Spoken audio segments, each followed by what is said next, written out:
Setelah daratan dihamparkan dengan stabil dan era pohon raksasa membentuk keseimbangan alam, Allah tidak membiarkan bumi dalam keadaan kosong. Sebelum manusia diturunkan, panggung kehidupan telah lebih dulu diisi oleh beragam makhluk hidup dengan bentuk, ukuran, dan fungsi yang sesuai dengan kondisi alam pada masanya. Al-Quran menegaskan prinsip dasar penciptaan ini dalam surah An-Nur ayat 45, dan Allah telah menciptakan semua jenis hewan dari air. Maka di antara mereka ada yang berjalan di atas perutnya, ada yang berjalan di atas 2 kaki, dan ada yang berjalan di atas 4 kaki. Allah menciptakan apa yang Dia kehendaki. Ayat ini menunjukkan bahwa kehidupan tidak dibatasi oleh satu bentuk atau satu skala. Kehendak Allah melampaui pola yang dikenal manusia hari ini. Pada fase awal bumi, kondisi alam sangat berbeda. Atmosfer lebih tebal, vegetasi berukuran raksasa, dan nutrisi alam masih murni. Maka makhluk hidup yang muncul pun menyesuaikan panggung tersebut. Hewan darat berukuran sangat besar, reptil raksasa, makhluk terbang bersayap lebar, hingga penghuni samudera dengan skala masif bukanlah anomali, tetapi selaras dengan kondisi ciptaan saat itu.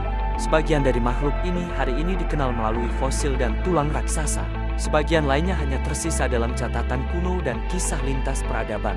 Menariknya, banyak manuskrip tua menyebut makhluk yang kini dilabeli sebagai mitologi, naga, makhluk laut cerdas, dan makhluk campuran.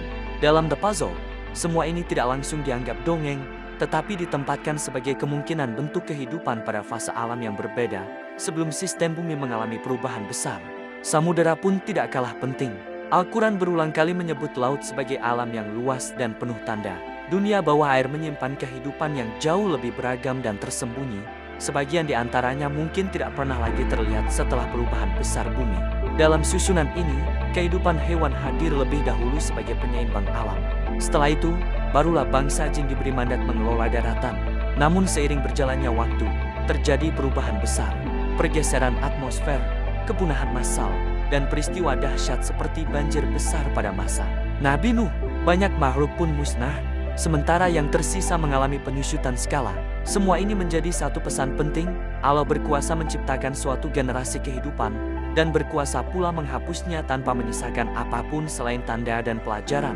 The Puzzle tidak sedang membangun mitos, tetapi mengajak kita menyadari betapa luasnya ciptaan Allah dan betapa sempitnya batas pengetahuan manusia. Wallahu a'lam bishawab.